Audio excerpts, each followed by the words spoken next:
Bienvenido al canal. Acá no vas a ver cantidad, sino calidad. Vídeos reales, con buen contenido y sin copiar a nadie. Si eso es lo que buscas, suscríbete y quédate. La primera votación del Comité Central de Grandes Moffs fue desalentadora. Tanya von de Gurechav sería elevada al rango de vicealmirante y los elementos valeristas supervivientes, incluidos los de la primera flota que escaparon con Pellaeon, serían concentrados y enviados al mando de Gurechav. Fue una decisión terrible para la mayoría, el descarte deliberado de los soldados más efectivos, para enviarlos a una trituradora de carne. Pero Isa tenía un plan invisible para todos los presentes, y sus planes lo beneficiarían, sin importar el resultado. Mientras el consejo se dispersaba para dar sus últimas órdenes de ejecución, Isa permaneció inmóvil un instante más, observando cómo se desvanecían los hologramas. En el resplandor azul, su rostro parecía más pequeño, más duro. Había tomado la decisión que creía necesaria. El imperio se preservaría, a un costo que ya había justificado. Y él lo gobernaría. No podemos permitir que estos civiles y burócratas ilusos que se creen soldados dicten la conducta del ejército imperial, dijo Rufa Antigellinus, con una voz tan aguda que resonó en el denso aire de su sala de mando. Era el tercer día desde la muerte del emperador, y las órdenes que inundaban su tableta desde Coruscant lo habían llevado al límite de la furia.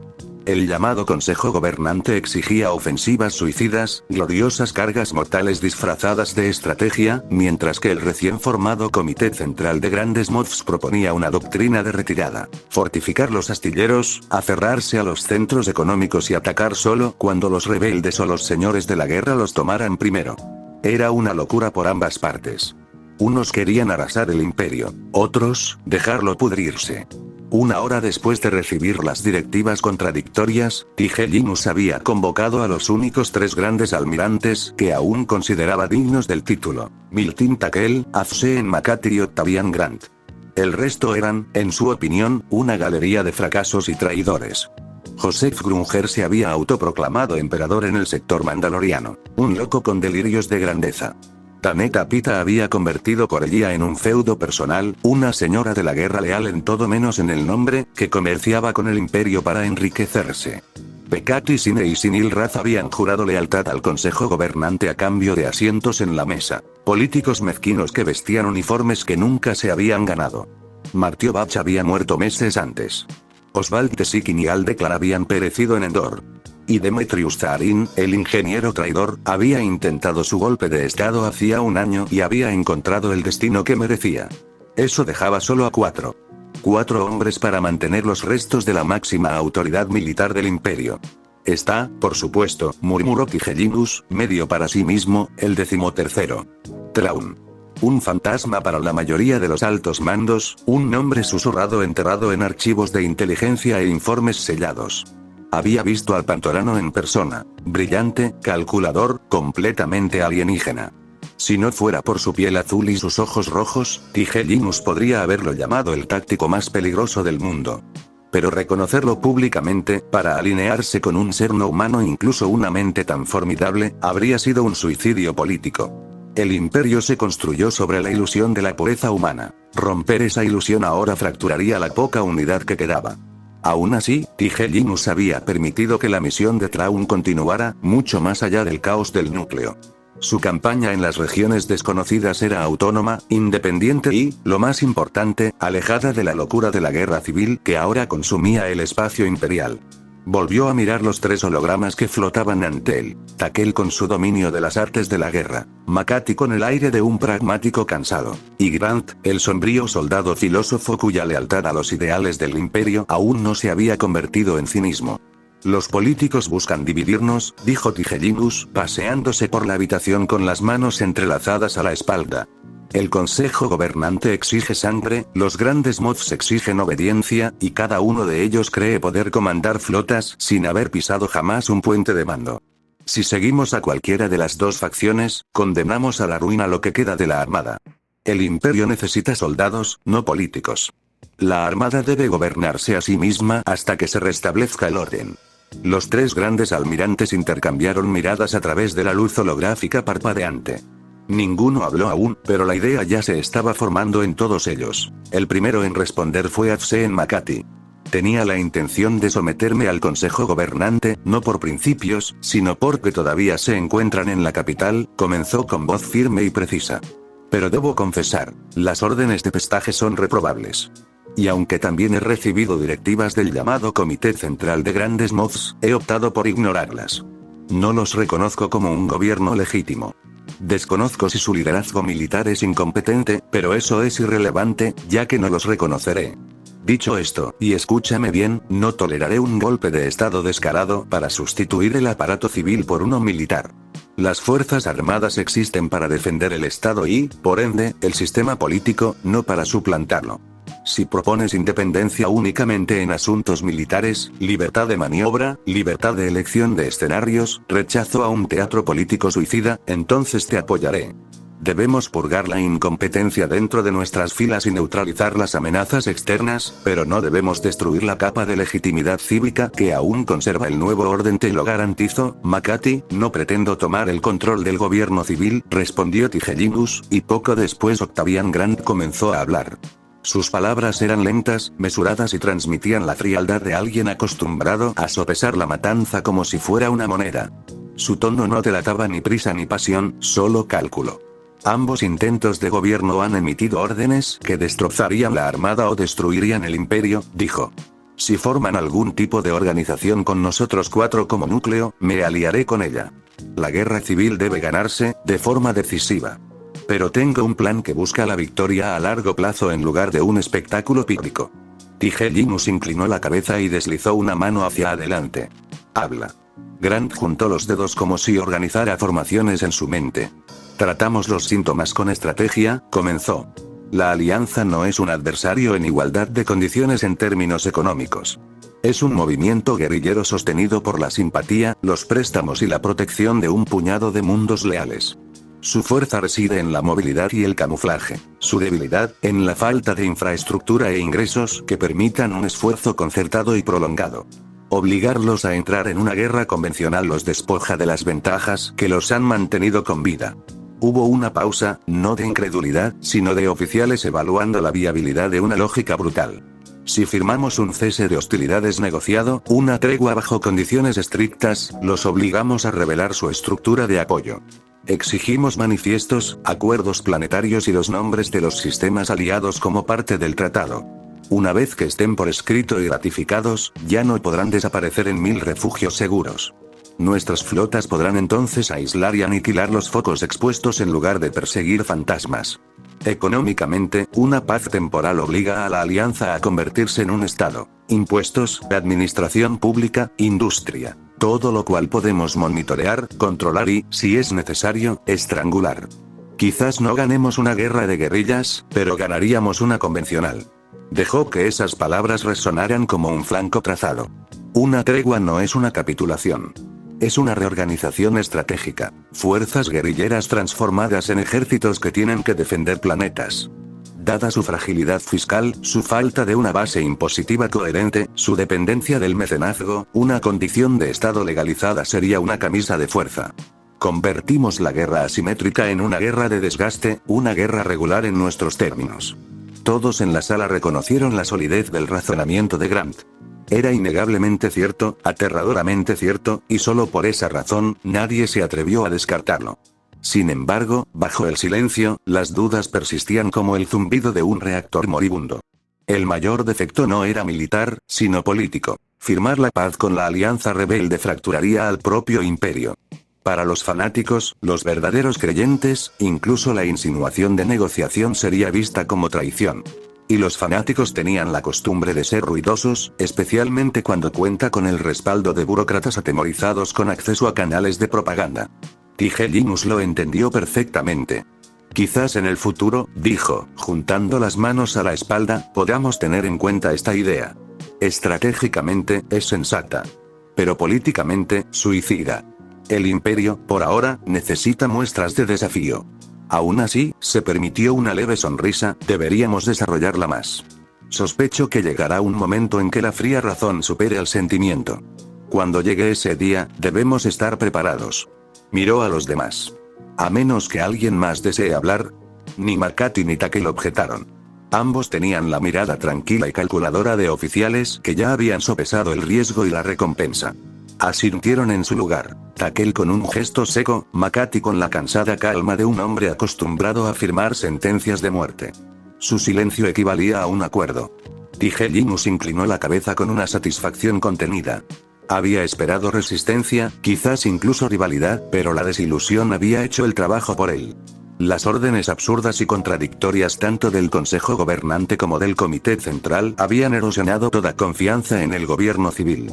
Los almirantes estaban listos para tomar el mando, listos para moldear el futuro. Nunca interrumpas a tu enemigo cuando está cometiendo un error. Las palabras de Vader resonaban en su mente. Tigelimus se permitió un leve destello de diversión. No necesitaba derrocar al imperio de una vez por todas. Eso sería una locura. Uniría a los burócratas y a los mods en su contra. No, primero dejaría que se destruyeran entre ellos. Dejaría que se ahogaran en su propia incompetencia hasta que el pueblo y los militares exigieran orden, exigieran la armada, lo exigieran a él. Y cuando llegara ese momento, él estaría esperando. Durante las siguientes horas, los 4 grandes almirantes trabajaron en conjunto. Reestructuraron los restos de la armada, disolvieron flotas destrozadas, fusionaron lo que quedaba en nuevas fuerzas operativas, recurrieron a escuadrones de reserva y guarniciones planetarias que habían estado sin líder desde Endor. Las órdenes pulsaban a través de la Olorec como arterias de luz fría, directivas a comandantes leales, purgas silenciosas de oficiales cuestionables. El imperio podría estar muriendo políticamente, pero militarmente, bajo su control, sobreviviría. Entonces la conversación giró, inevitablemente, hacia ella. Tanya von de Gurechav. El nombre flotaba en el aire como estática. Todos sabían quién era, aunque pocos se atrevían a decirlo en voz alta. Todos la habían visto 1 o 2 veces en el cuartel general del almirantazgo en el centro imperial, una joven prodigio que seguía a Vader, su cabello dorado contrastando con el frío gris de los pasillos navales. Algunos incluso habían vislumbrado al mismísimo Señor Oscuro consintiéndola, entrenando con ella en los simuladores de combate naval, hablándole con la tranquila autoridad de un mentor, incluso, de un padre. Todos habían guardado el secreto, por supuesto. La hija de Vader. Su protegida. Su sucesora en espíritu, si no en nombre. Y ahora, había sobrevivido a Endor. Es peligrosa, murmuró Makati. Si tiene siquiera la mitad de su talento y nada de su autocontrol, podría volverse peligrosa. O un símbolo, replicó Grant. Y los símbolos pueden ser útiles. La gente anhela héroes. Las tropas necesitan algo, alguien, en quien creer. Tigelimus exhaló por la nariz, pensativo. Quizás. Y sin embargo, tanto el Consejo Gobernante como los grandes mods ya se han dado cuenta de eso. Ambos han intentado comprar su lealtad. Abrió una transmisión, su nombre resaltado en azul pálido. Le han dado el rango de vicealmirante, el mando de la primera flota y la han enviado a Eriadu para recuperar el sector de los rebeldes y los señores de la guerra. Una leve sonrisa cruzó su rostro. Le han entregado la mejor flota del imperio, una misión suicida y suficiente libertad para que se hunda en la gloria. Todas las facciones intentan comprarla para sus propias maquinaciones políticas. El silencio volvió a reinar, roto solo por el leve zumbido de los holoproyectores y el crujido lejano de los sistemas de la nave. Es joven, observó Miltin Takel en voz baja. Ambiciosa. La hija de un mártir. Todos los necios de la galaxia la verán como la próxima emperatriz, o como el próximo chivo expiatorio. Si tanto el Consejo Gobernante como los grandes mods la codician, debemos actuar para asegurarla primero. ¿Pero qué podemos ofrecer?, preguntó Octavian Grant, ladeando la cabeza. Su voz tenía la cadencia cuidadosa de un hombre acostumbrado a sopesar las probabilidades antes de apostar. Tiene una flota y el rango para liderarla. Su lealtad al servicio aún no está demostrada. Después de todo, es una criatura de Vader.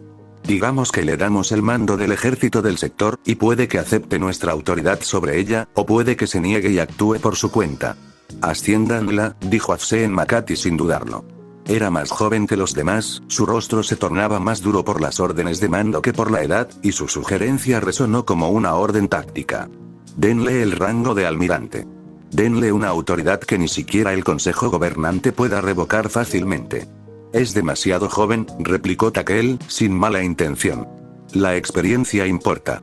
Y es nuestro activo político más valioso, respondió Makati. No podemos permitirnos que los civiles compren su lealtad. Si se convierte en su estandarte, nuestra autonomía desaparecerá. Los labios de Tigellinus se crisparon, una sonrisa sardónica asomando en la comisura.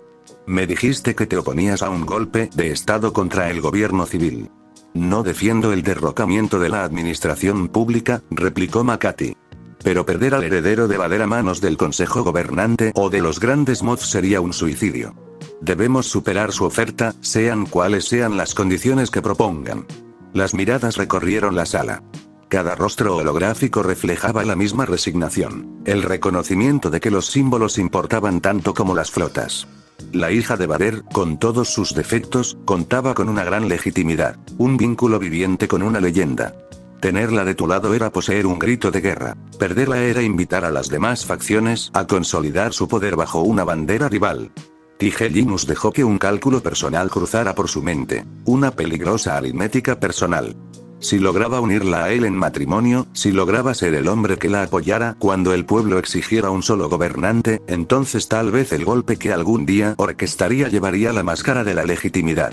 Con la primera flota y la Legión 501 a sus espaldas, con el séquito de Vader jurándole lealtad, tendría el poder para apoderarse del trono. El pensamiento se desvaneció rápidamente tras una expresión paciente. ¿Alguien se opone a que sea ascendida a almirante?, preguntó con franqueza, cada palabra medida como una orden. Nadie se alzó en disidencia. Solo el leve suspiro de alivio y el clic mecánico de las consolas respondieron. Entonces, está decidido, dijo Tigellinus, y el peso de su tono hizo que la decisión fuera irrevocable. Tanya Von de Gurechaz, por sus heroicas hazañas en Endor, será ascendida a almirante de flota del Imperio. El nombre quedó suspendido en el aire durante un largo instante, cargado de significado. Bajo la parpadeante luz holográfica, los 4 grandes almirantes compartieron una única resolución tácita. Colocarían el símbolo más peligroso del imperio en una posición que pudiera ser utilizada, guiada o, si fuera necesario, sacrificada. Los cálculos estaban hechos. La historia se encargaría del resto. ¿Qué demonios es esto? La voz murmurada de Tanya rompió el silencio de sus aposentos, aguda e incrédula, resonando en las paredes de duracero de la sala de preparación del excoriador. El datapad temblaba en su mano mientras revisaba el flujo de órdenes encriptadas que se habían acumulado durante las últimas 72 horas.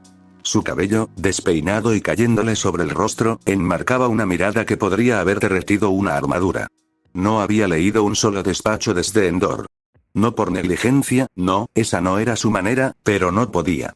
Los 3 días posteriores a la muerte de su padre habían sido un caos controlado. Se había encerrado para un tiempo de duelo y reflexión.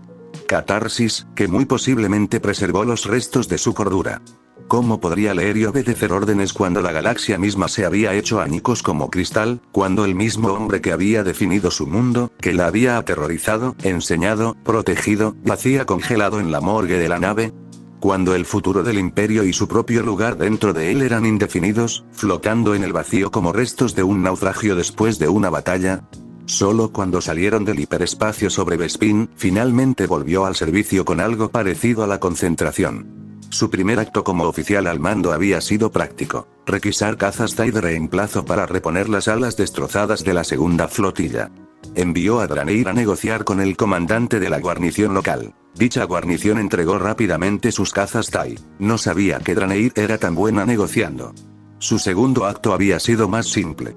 Se preparó una taza de café mientras firmaba la orden de ejecución del capitán Minorial Trua, fuerte, amargo y totalmente necesario, y se sentó en su escritorio a leer. Tanto el café como la ejecución del capitán traidor habían sido formas efectivas de mejorar su estado de ánimo. Cuando comenzó a leer las órdenes que había recibido, esperaba el caos. No esperaba la locura. Primer mensaje: Consejo Gobernante. Eso tenía cierto sentido.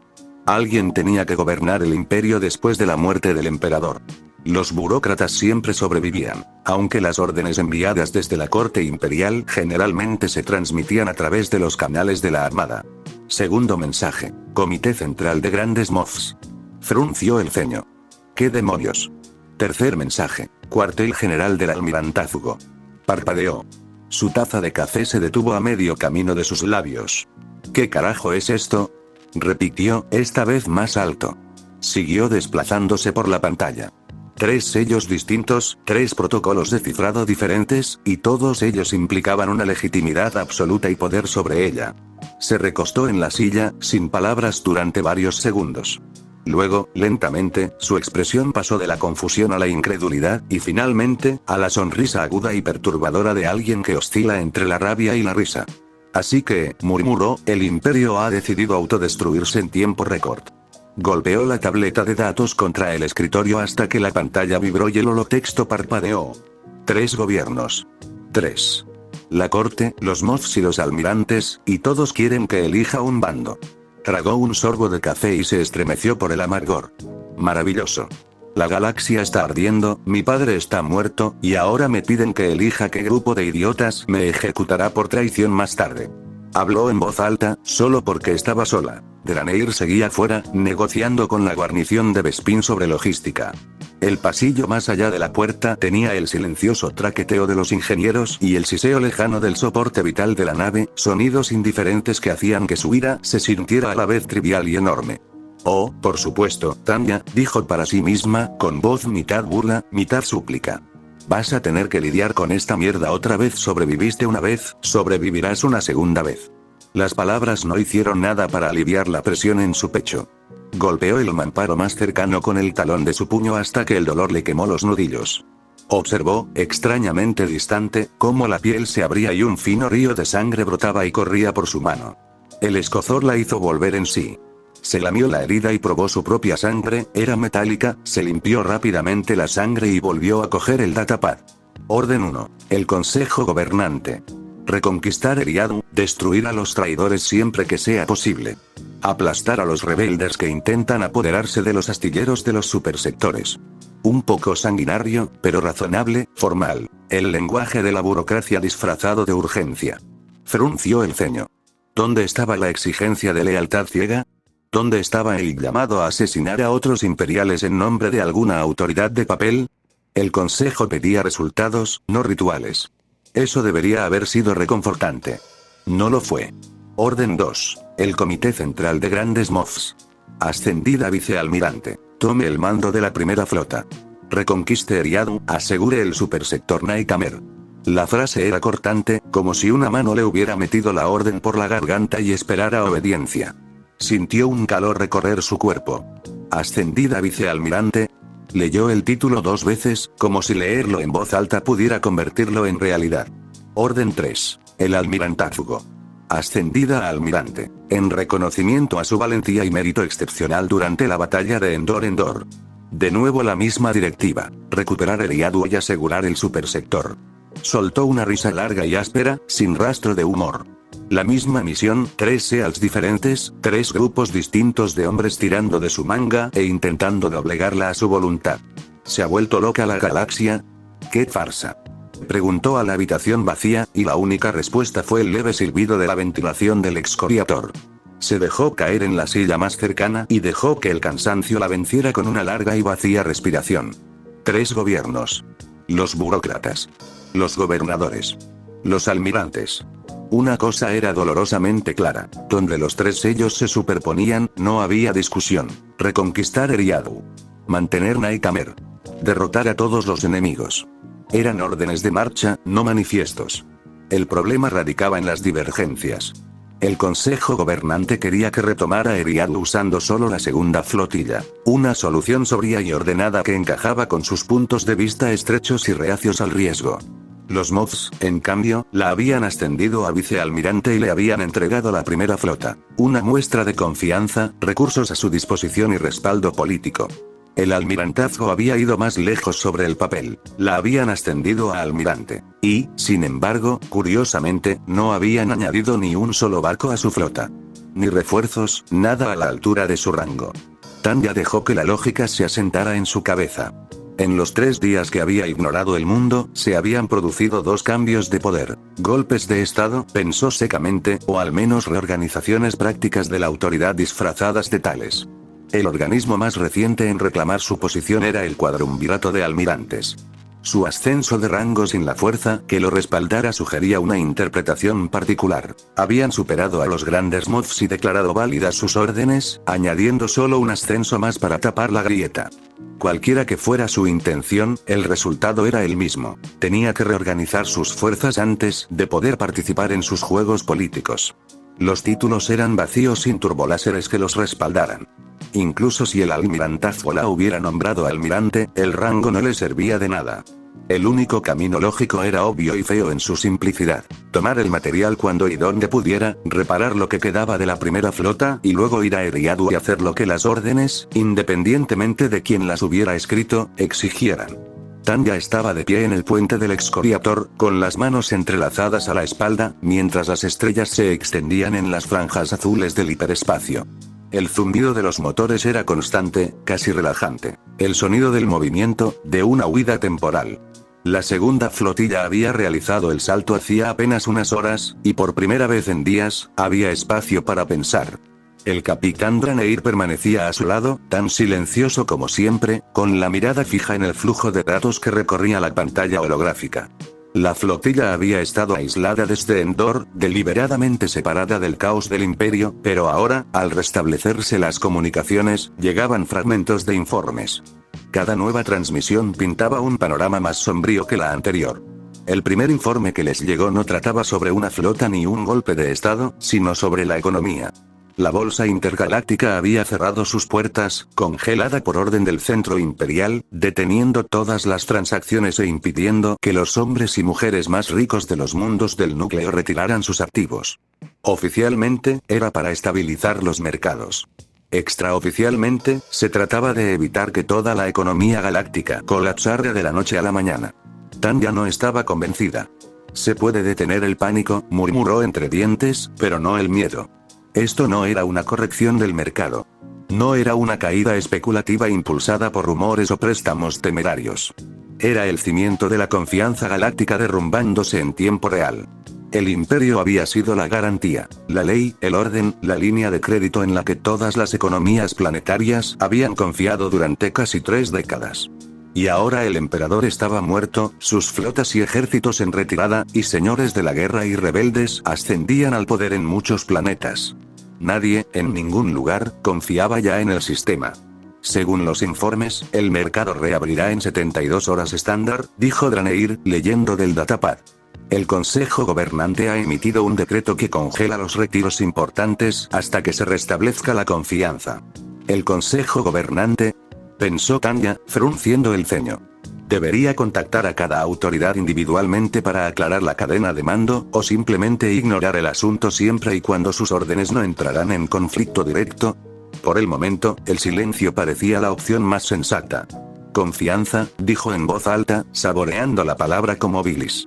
Si el Consejo Gobernante cree que un memorándum restablecerá la confianza, están muy equivocados.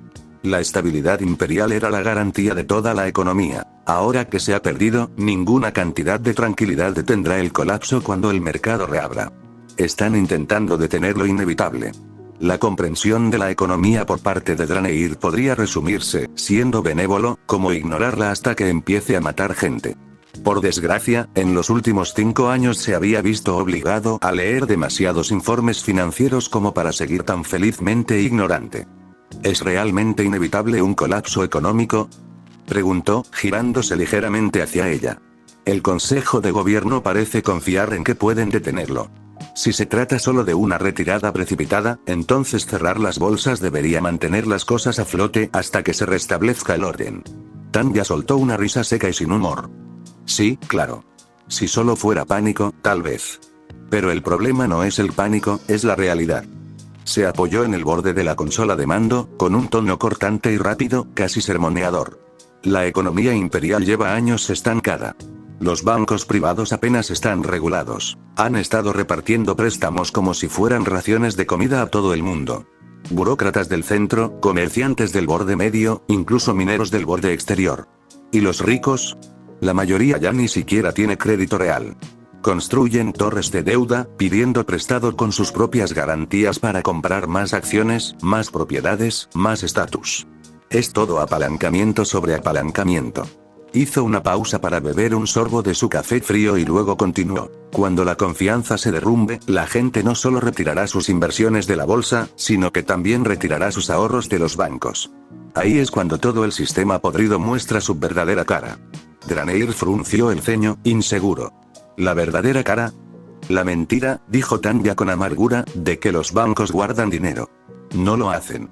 Se llama banca de reserva fraccionaria. Invierten todos los depósitos. Otorgan préstamos, los invierten en la bolsa de valores, incluso especulan con materias primas. El único banco que realmente posee fondos reales es el Banco Imperial Galáctico, e incluso entonces, solo seguirá siendo solvente porque puede imprimir más cuando se agote. Ella golpeó el datapad con el pulgar. Cuando billones intenten retirar sus ahorros a la vez, los bancos privados colapsarán primero. Han invertido los depósitos de los ciudadanos en los mismos mercados que ahora están en caída libre. Nadie tiene liquidez. Nadie tiene el dinero que cree tener.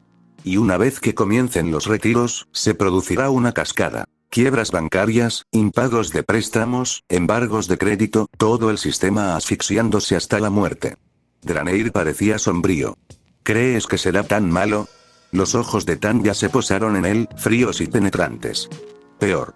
Cuando el mercado reabra, los precios de las acciones se desplomarán a la mitad antes de que termine la hora.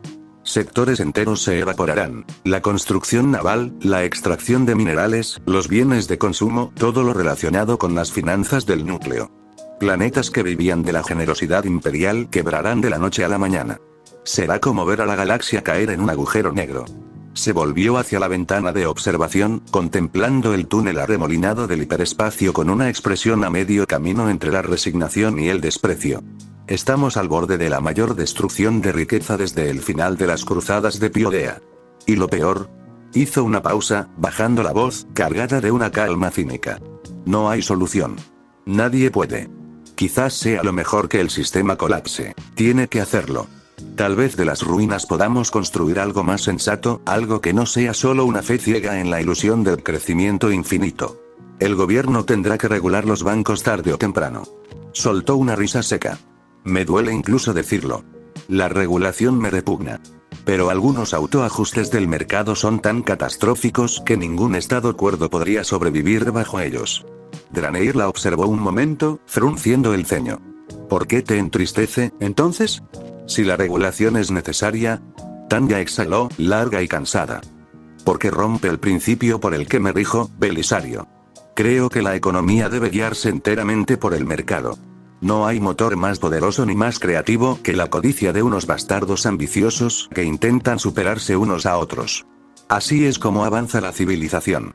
Un hombre pobre inventa algo, crea una empresa, compite, gana y se enriquece. Otro llega y lo hace mejor. Innovación. Eficiencia. Eso es lo que construye la verdadera prosperidad, no las regulaciones económicas ni la planificación. Dio unos pasos, gesticulando con la mano como si trazara gráficos invisibles en el aire. Las empresas suben y bajan porque tienen que hacerlo. La lucha mantiene viva la economía. Pero el estancamiento, el proteccionismo, eso la mata. Por desgracia, suspiró, mis ideales solo funcionan en un mundo donde el Estado no existe, lo que significa que nunca existirán de verdad. Draneir esbozó una sonrisa irónica, ¿eso no te convertiría en anarquista? Tanya giró la cabeza bruscamente hacia él, entrecerrando sus ojos azul hielo antes de reírse, un sonido corto y sin humor. ¿Por qué carajo? ¿Sería yo anarquista, Belisario?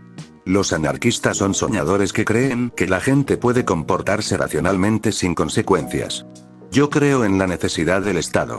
Sin un Estado, como durante las nuevas guerras Sith, la civilización retrocede en todos los niveles. El caudillo tribal, los imperios corporativos esclavistas, cada planeta gobernado por un místico perteneciente a una secta religiosa diferente. Guerras libradas con lanzadores de proyectiles y simples espadas de acero. Se apoyó de nuevo en la consola, con un tono más calmado ahora, casi reflexivo.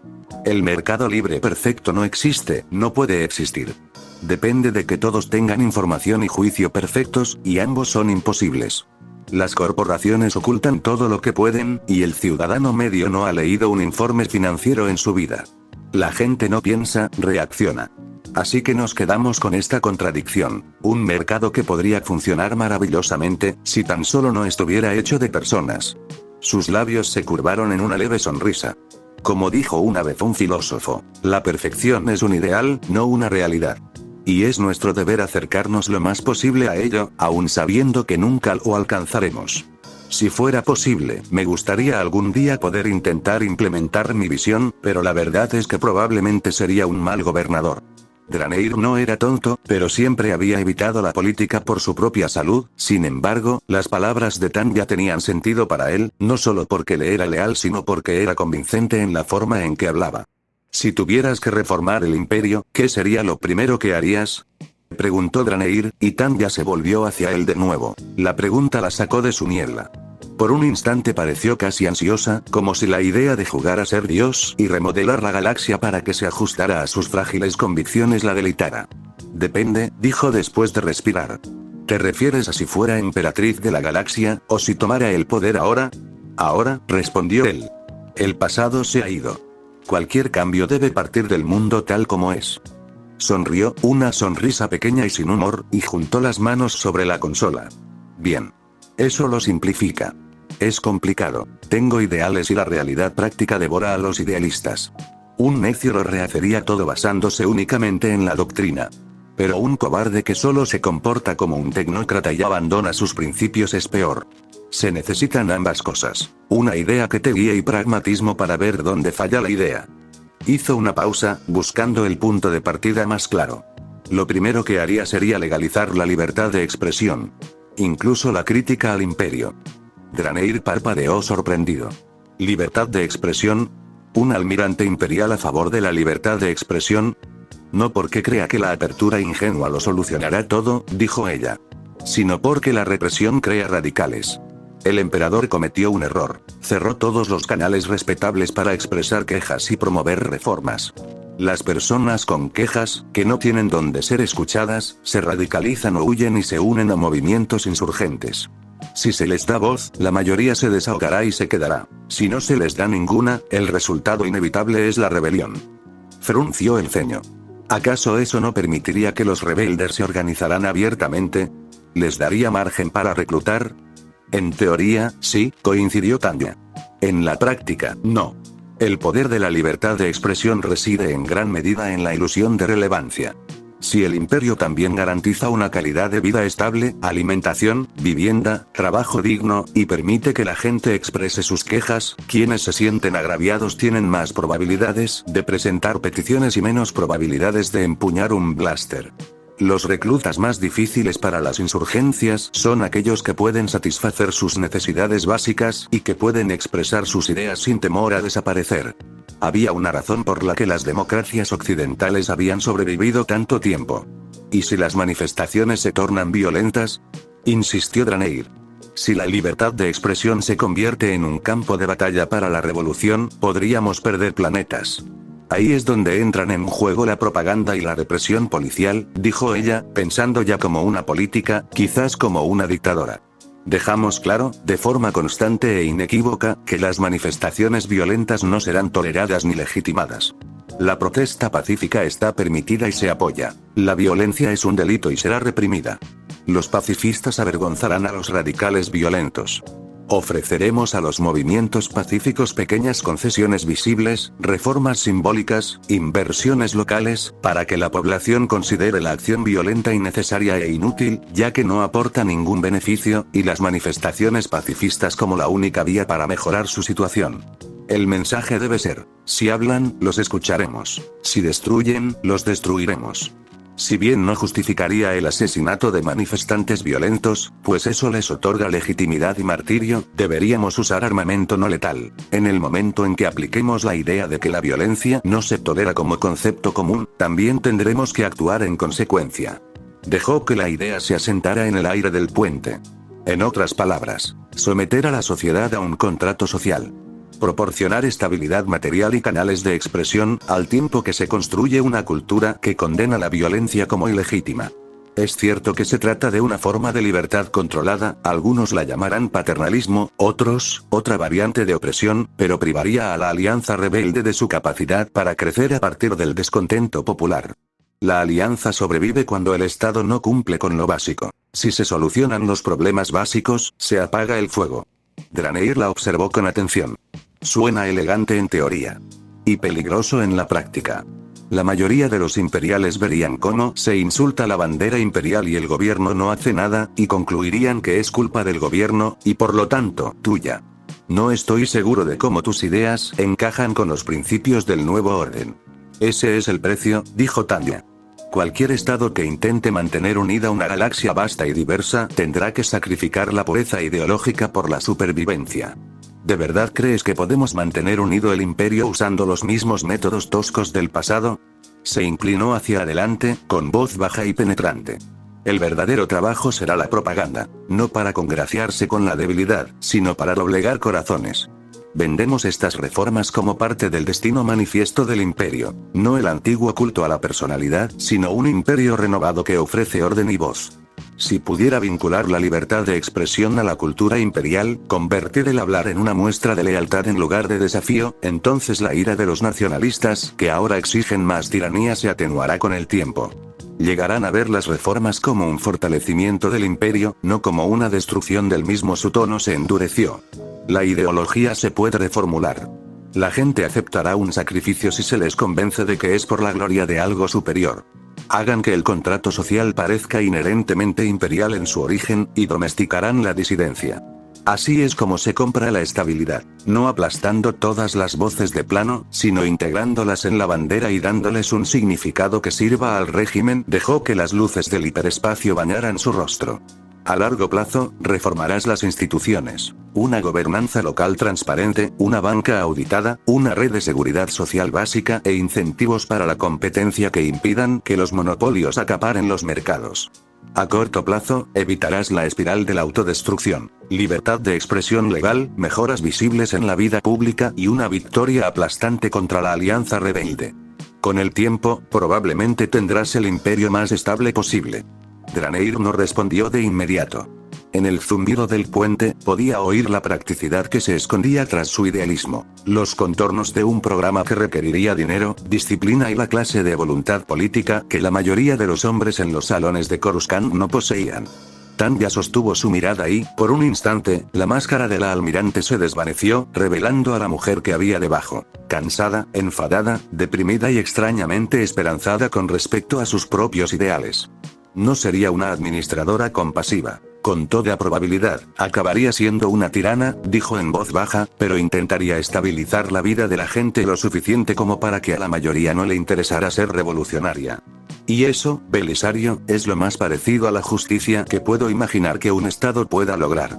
Draneir se recostó ligeramente, dejando que sus palabras resonaran en su cabeza. Orden, seguridad, meritocracia, eso era lo que le había encantado del imperio cuando juró lealtad.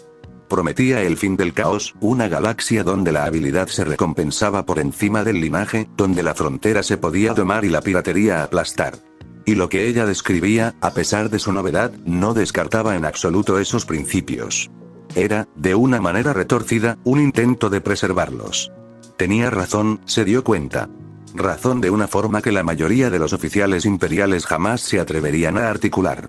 Quizás ella pudiera convencer a la galaxia, o al menos a su silenciosa mayoría, de que estas reformas no eran traiciones al imperio, sino su evolución lógica. Una nueva bandera con los mismos símbolos, solo que redibujados. Me gustaría ser gobernado por usted, dijo por fin, con una leve sonrisa asomando en sus labios. Estoy seguro de que habría vivido una vida mucho mejor si hubiera sido emperatriz. Tanya se encogió de hombros, volviendo la mirada a la cambiante realidad fuera de la ventana. ¿Quién sabe? Pero dudo que alguna vez gobierne. Solo soy comodoro, vicealmirante y almirante a la vez. Una leve sonrisa se dibujó en sus labios. De rango variable, se podría decir.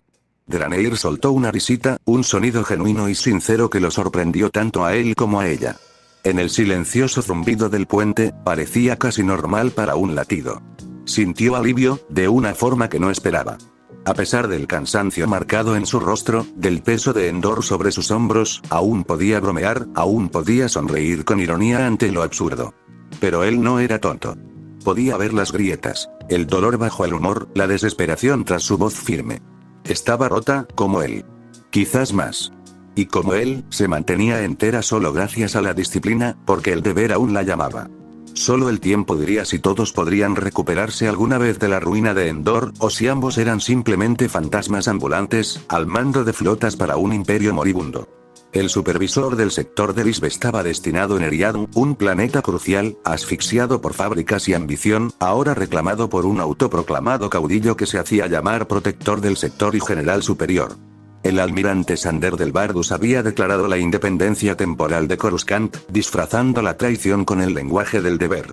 Oficialmente, la autoridad de Eriadu era un protectorado del imperio, un régimen provisional destinado a proteger a los ciudadanos leales de las amenazas externas. Era una ficción ingeniosa y conveniente. Los soldados rasos podían saludar las mismas banderas y marchar al son de los mismos himnos, sin admitir que servían a un hombre que se había independizado del mando imperial. Rano Resuci, el supervisor de Lisb en la región, no creía en esa ficción. Pero comprendía su utilidad. Al fin y al cabo, las mentiras eran la moneda de cambio de la estabilidad. Había vivido el tiempo suficiente dentro de la oficina de seguridad imperial como para saber que demasiada verdad era veneno. Los informes de inteligencia más recientes lo inquietaron más de lo debido. Un nombre: Tanya von de Gurechav. Antigua comodora de la segunda flotilla de la primera flota, ahora almirante al mando de esta flota. Los informes se contradecían de una manera que lo inquietaba, el tipo de contradicciones que provenían de información errónea deliberada o de demasiados hombres asustados que intentaban parecer informados. Lo que se sabía era simple: había sobrevivido a Endor. Su flotilla, maltrecha pero aún intacta, se había reagrupado en Bespin, y ahora se dirigía a Eriadu. Las órdenes del llamado Consejo Gobernante, el Comité del Gran Moff y el Almirantazgo, ahora actuando de forma independiente, parecían converger en un punto: la autoridad de Eriadu no era legítima, y de Gurechav debía destruirla. Resuci dudaba que pudiera hacerlo. Una flotilla difícilmente era una flota, y del Bardus albergaba el equivalente a 2 flotas, sin contar los casi 1000 millones de soldados y la aparente lealtad de los gobiernos y élites planetarias. Fue precisamente por eso que Resuci tuvo que convertirse en agente tras las líneas enemigas. Era demasiado viejo para ese tipo de trabajo. 40 años de intrigas burocráticas y operaciones de campo habían dejado sus huesos cansados y sus nervios a flor de piel, y normalmente los hombres enviados a estas misiones sucias eran jóvenes y prescindibles. En última instancia, al deber no le importaba la edad. Su misión era simple en descripción y diabólica en la práctica: inhabilitar a las fuerzas leales de Del Bardus para que la flotilla de Gurechav lo derribara sin oposición. El camino más simple solía ser el más limpio: eliminar el mando, cegar los sensores, sembrar la confusión, desorganizar las fuerzas defensivas. Frente a él, la placa holográfica proyectaba el puente del excoriator en una nítida luz azul. La almirante Tanya von de Gurechav estaba sentada en el trono de mando, rígida como una piedra tallada. A su lado, un enlace de Lisb mantenía una distancia respetuosa. El capitán Belisarius Draneir permanecía relajado, con las manos cruzadas, la máscara profesional de un oficial que había aprendido cuándo hablar y cuándo callar. Resuci la observó durante un largo instante, tratando de discernir la verdad tras el rumor. Tanya existía en boca de todos primero como un rumor: la protegida de Vader, su amante, la chica que había criado a su lado. Pero los rumores y la realidad tenían pesos distintos. Como hombre de Lisb, sabía cuál de los dos distorsionaba la historia. Cambió su tono a una formalidad neutral.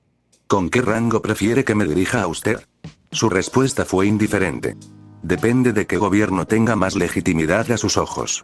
Esa breve respuesta lo puso nervioso. Ella jugaba con la autoridad. Me dirigiré a usted con el rango que más la honra, almirante, dijo, con voz impasible. Soy Rano Resuci, supervisor de Lisb para este sector. Me han asignado para ayudar en la reconquista de Eriadu y neutralizar al traidor al mando de la llamada autoridad de Eriadu. El rostro de Tanya no se inmutó. Quizás la terrible experiencia de Endor la había dejado vacía. Quizás siempre había sido así, guiada por el instinto más que por el sentimiento. Cualquiera que fuera la razón, su siguiente pregunta cayó como un guante lanzado. Ejecuté a un capitán de mi interdictor por cobardía, dijo con voz firme. Dígame, ¿considera a las fuerzas de Del Bardus traidoras, cobardes o simplemente lo suficientemente ingenuas como para dejarse engañar? Creo, dijo Resuci lentamente, eligiendo cada palabra con precisión quirúrgica, que viven bajo una mentira cómoda y convincente. Una vez que se desvanezca la ilusión, no repetirán el mismo error. Por un instante, Tanya lo miró con una expresión casi de desprecio. Luego se relajó, con un gesto más clínico que humano. Quiero que los traidores mueran, dijo sin rodeos. Es el sueño secreto de cualquiera que sea leal al imperio. No voy a mentir. Planifiqué esta operación sabiendo que tendría que matar a todos los que se me opusieran. Parecía la única opción honesta. Golpeó el brazo de su silla con expresión impasible. Me alegra ver que la racionalidad y el sentido común aún existen en este sector. Tienes 3 días para deponer a Delbardus o para garantizar que ninguna fuerza militar organizada se oponga a mí. Si lo consigues, le habrás hecho un gran favor al imperio en el teatro de operaciones de los sectores persistentes. Había un pragmatismo sorprendente en su tono, una disposición a complacer a los hombres que primero se habían comprometido con la autoridad de Eriadu, si tan solo se sometían. Aquello lo inquietó. Era a la vez más fría y pragmática de lo que las historias habían sugerido. Eso era bueno. Me alegra que consideres innecesario ese curso, dijo Resuci, intentando ser cortés. No te preocupes, respondió ella sin vehemencia. Se te acaba el tiempo. Si fracasas, la sangre derramada recaerá sobre ti. Abrió la boca para replicar. No creo que puedas ganar directamente, te equivocarás. Su respuesta fue tajante. No me preocupa si gano o no, me preocupa el coste. Soy tanto gestora de fuerzas como comandante en guerra. Sé una buena gestora de recursos, Resuci. Entrégame Eriadu y sus bienes intactos. La advertencia, casual, profesional, se le quedó grabada en el pecho. Sus ojos eran del color del hielo, hermosos y peligrosos a la vez. Si no puedo convencer a las fuerzas de Delbardus, ¿qué haré entonces?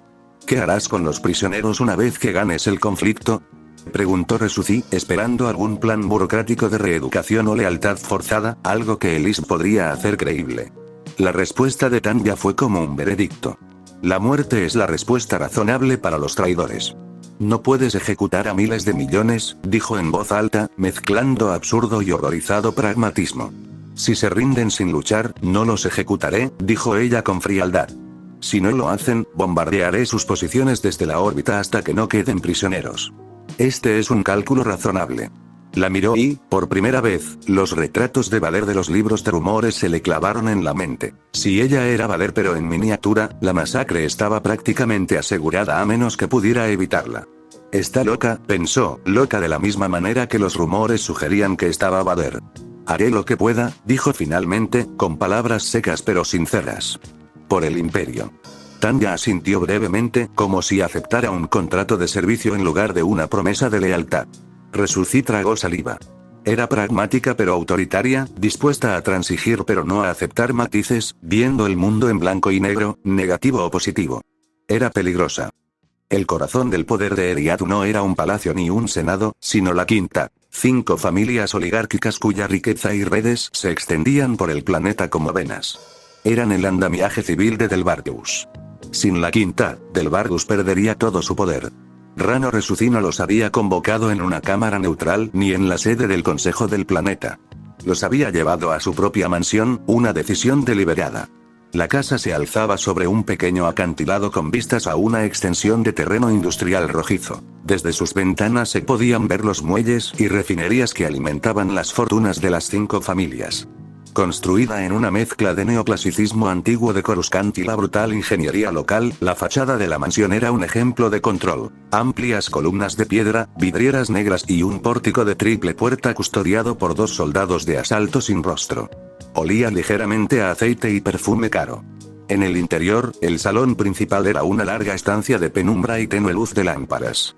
Lámparas de araña bajas proyectaban una luz cálida sobre superficies lacadas. Tapices que representaban la fundación de Eriadu adornaban las paredes. Mitos estilizados de mercaderes y mineros, de sangre intercambiada por crecimiento. Los droides se movían silenciosamente, portando bandejas de plata, con sus brazos mecánicos brillando a la luz de las velas. El mobiliario era pesado y funcional. Largas mesas de metal pulido, sillas de cuero con tachuelas de latón y un piano en un rincón que nadie tocaba. Resuci había dispuesto los asientos como un general dispone sus filas. Los representantes de la quinta, elegantes con sus telas oscuras y sonrisas penetrantes, ocupaban los lugares centrales de honor. Sus joyas brillaban como pequeñas estrellas bajo la lámpara. Otras figuras prominentes llenaban las sillas restantes. El general Maximilian Beers, un famoso valerista y una de las figuras más importantes del ejército imperial, especialmente de sus fuerzas blindadas. El comodoro Canop, un veterano con 30 años de servicio, que los había dedicado a proteger Eriadu de cualquier amenaza que pudiera ser destruida con una nave de guerra. Veterano de la ORSF, de las guerras clon y de la guerra en curso contra los rebeldes. La mesa había sido puesta sin ceremonia. Cada participante tenía una copa de cristal de vino de Naboo, pálido y meloso, de esos que saben a verano y a un costoso arrepentimiento. La conversación revoloteaba como pájaros nerviosos. Sobre envíos retrasados, sobre los impuestos de Delbardus, sobre los impuestos que podrían subir mañana. Hombres y mujeres sonreían como si compartieran chistes. Sus ojos no se apartaban de las salidas. La presencia de Resucí a la cabecera de la mesa era informal, casi coloquial. Tenía la soltura de un hombre que había pasado demasiadas noches, cerrando tratos y muy pocas durmiendo después. Pero tras su sonrisa había hielo. Había desplegado 5 escuadrones tácticos de Lisbon en los pasillos de servicio de abajo, a la espera de la señal. Transmisores ocultos se escondían bajo los platos del banquete. Un pequeño grupo de soldados en el tejado vigilaba las carreteras de la refinería, y un motor de abordaje encubierto zumbaba silenciosamente en una bahía de servicio a 2 manzanas de distancia. Todas precauciones para un plan que podía acabar en sangre. El motivo de la reunión era apenas disimulado. Resucí les había dicho a los invitados que el protectorado de Delbardus representaba un riesgo para sus intereses, que las exigencias y las intenciones secretas del caudillo mermaban sus beneficios y atraían enemigos externos. Era cierto, aunque no había especificado a qué enemigo se refería. Al principio, la conversación se mantuvo cortés. Beers hablaba de estrategia con frases secas y cortantes. Canop, mayor y más directo, murmuraba sobre astilleros y programas de mantenimiento. La portavoz de la quinta, una mujer de rostro delgado, ojos vidriosos y voz fría, intercambiaba pullas sobre la lealtad de Delbardus como si estuviera hablando del tiempo. Entonces todos notaron el asiento vacío. Estaba junto a Resucí, su cuero impecable, un lugar claramente reservado para un invitado de última hora. Una autoridad invitada cuya llegada todos esperaban, pero nadie conocía. El vacío hizo que la sala pareciera congelada, como si se contuviera la respiración antes de un salto. Pasaron minutos de charla trivial. Se alzó el vino de Naboo, los labios rozaron la copa. Los droides se movían como sombras y no dejaban rastro. La silla vacía mantenía su silenciosa presión. Finalmente, con la familiaridad de un hombre que nunca había aprendido a disimular del todo, Maximilian Beers se inclinó hacia adelante y habló en el silencio. ¿Quién es el que aún no ha llegado? ¿Dudo que tenga la autoridad suficiente para hacernos esperar mucho más?, preguntó. Su voz era baja y clara, pero había un matiz. Curiosidad envuelta en amenaza. Alrededor de la mesa, las cabezas se giraron. Las miradas se dirigieron a Resucí, a las puertas, entre sí. La pregunta era cortés en apariencia. Rano Resucí respiró hondo y dejó que la sala se asentara sobre él. Todas las cabezas en la mesa se giraron. Todos los vasos se detuvieron a medio camino de los labios. ¿Comenzamos?, dijo, con voz suave como un bisturí. Mi invitada tardará en llegar y no tiene ningún interés en la cena. Eso provocó algunas sonrisas forzadas y el roce de los cubiertos. Llegó el primer plato, un ave de algún tipo, de carne pálida y bastante tierna, y la charla trivial se fue apagando. El verdadero asunto de la noche se deslizó en su lugar como una hoja en su vaina. Ninguna de las autoridades imperiales legítimas reconoce ya a Delbardus como oficial del imperio, continuó Resucí. Y a pesar de sus promesas públicas, y su conveniente denominación de la autoridad Eriadu como protectorado, no ha habido ningún intento formal por su parte de obtener la ratificación de Coruscant. No se han presentado tratados, ni solicitudes de estatutos.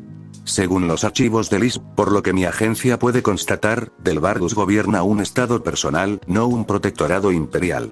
Ninguno de los presentes parecía preocupado. Tal vez su confianza en la administración de Delbardus era grande, pero Rano Resucí creía que era más bien la inercia. Le habían dado su confianza, y creer que la traicionaría tan rápidamente era algo que no estaban dispuestos a aceptar. Se mueven despacio, observó Caney, de la línea Tarkin, con voz firme como si hiciera una incisión ceremonial. No era el jefe de la dinastía, solo su embajador, y llevaba esa posición inferior con deliberada humildad. Sí que se toman su tiempo, dijo Rano Resucí, interrumpiendo la sala. Si es que alguna vez empiezan. Si no lo hacen, nunca llegarán a buen término. Te lo digo claramente, no tiene intención de ser leal. Cree que el imperio caerá y cree que este sector puede ser su dominio personal. Maximilian Bers juntó las manos y miró a Resuci con la paciencia de un soldado que prefiere las pruebas a los rumores.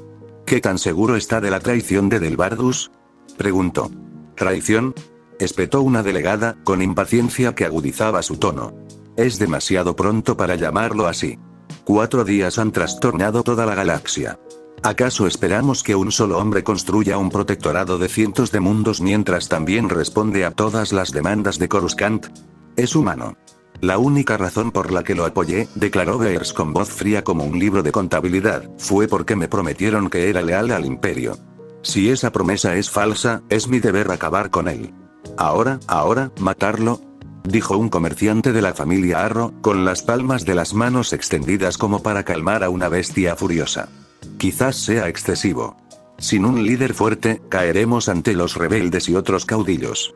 Supongamos que habla con sinceridad, dijo, señalando a Resuci, y demuestra que Delbardus es un traidor. ¿Y entonces qué? ¿Matamos a Delbardus, destruimos las únicas fuerzas que nos defienden y desaparecemos en el caos? Ardus Caine ha huido al norte. ¿Quién más defenderá nuestros intereses? A menos que el centro imperial envíe una fuerza suficiente, Delbardus es nuestra mejor, quizás única, línea de defensa. No importa cuán traidor sea. Resuci se mordió el labio inferior y esperó, sintiendo como la discusión dividía la sala entre el miedo al martirio y el miedo a la anarquía. Había planeado su movimiento final para esa división precisa. Con la sutil presión de un control oculto bajo la mesa, el cuero de la silla reservada se deslizó hacia un hueco holográfico. Una proyección se elevó como una marea y se estabilizó en la imagen de una mujer vestida de gris de la Armada Imperial, con las insignias de almirante brillando en su pecho. Esta es mi última invitada, Tanya von de Gurechaz, anunció con voz firme. Almirante de la primera flota. Se le ha encomendado la tarea de deponer a Delbardus por traicionar al imperio. La conversación se extinguió como si una espada hubiera limpiado el aire. El micrófono de la Quintad fijó su expresión en una máscara cuidadosa. La imagen holográfica se resolvió, más joven de lo que muchos esperaban, de un gris naval inmaculado, con el cabello lo suficientemente suelto como para suavizar la severidad de su expresión. Sus ojos eran claros y decididos. La sonrisa que asomó a sus labios fue breve e indescifrable. Buenas noches, señores y señoras. Mis disculpas por la demora. Hay una desincronización entre el horario de su planeta y el de mi flota, anunció la proyección.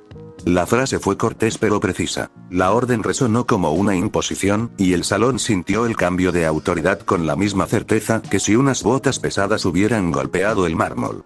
Maximilian Bers se puso de pie por instinto y ofreció un saludo militar impecable. Almirante de Gurechaz, dijo con voz tensa por la convicción, no sabía que Delbardus era un traidor. Lo juro. Su prisa por apaciguarla parecía algo más que un simple protocolo. La sala lo observaba como si esperara una confesión, preguntándose por qué el temor que un hombre le tenía era tan profundo cuando sus únicas armas aparentes eran su flota y su reputación.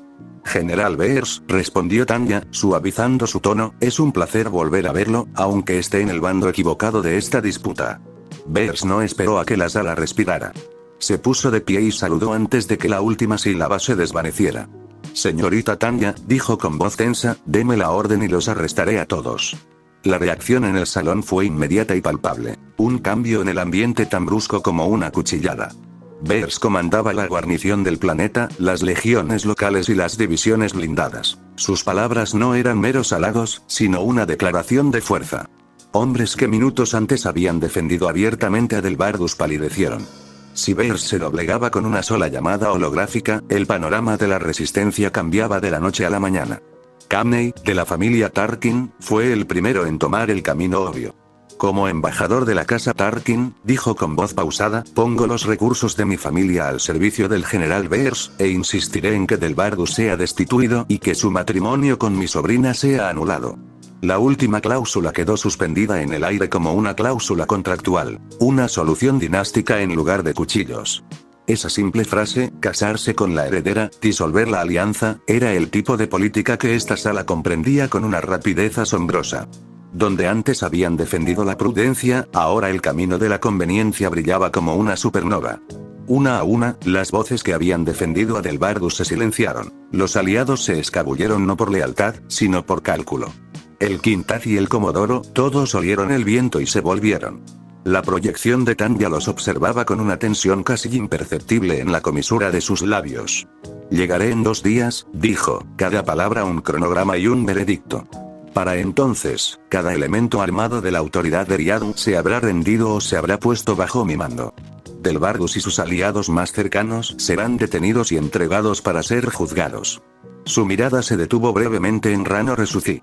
Manténgame informado. Resuci inclinó la cabeza, lenta y cuidadosamente.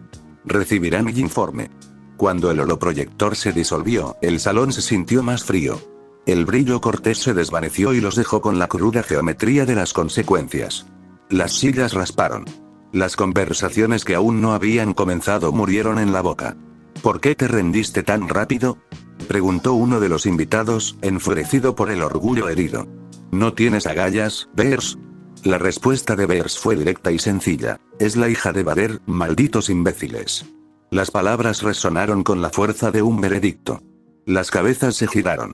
Los ojos se abrieron de par en par. Un segundo de silencio se prolongó como un suspiro contenido. No fue la amenaza de un bombardeo orbital, ni solo el destello de los cañones del superdestructor estelar, lo que hizo que la sala comprendiera. Fue el nombre, Bader, y todo lo que conllevaba.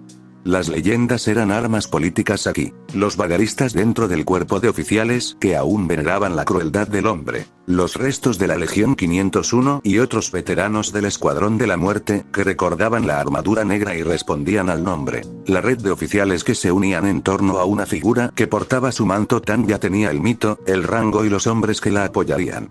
Resuci sintió el cambio en sus entrañas. Había escuchado de primera mano las crudas amenazas de Tanya, el frío cálculo que tenía el poder de ordenar ataques orbitales sin vacilar, y eso había sido un factor determinante.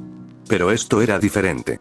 La verdad cruda y sin adornos. Que ella era descendiente de una leyenda que había transformado la galaxia.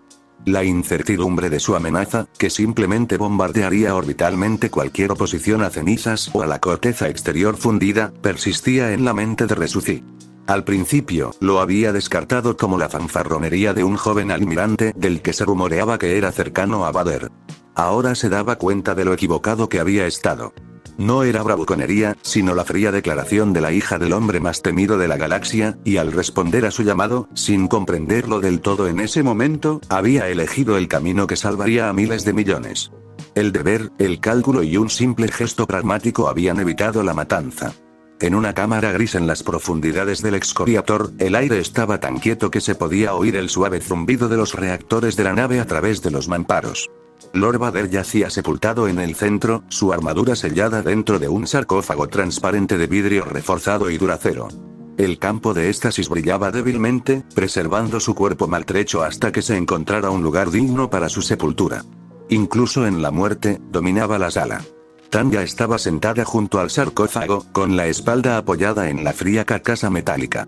La luz estéril de la cámara la bañaba en tonos plateados y sombríos, haciéndola parecer mayor de lo que era, como el monumento en el que se apoyaba.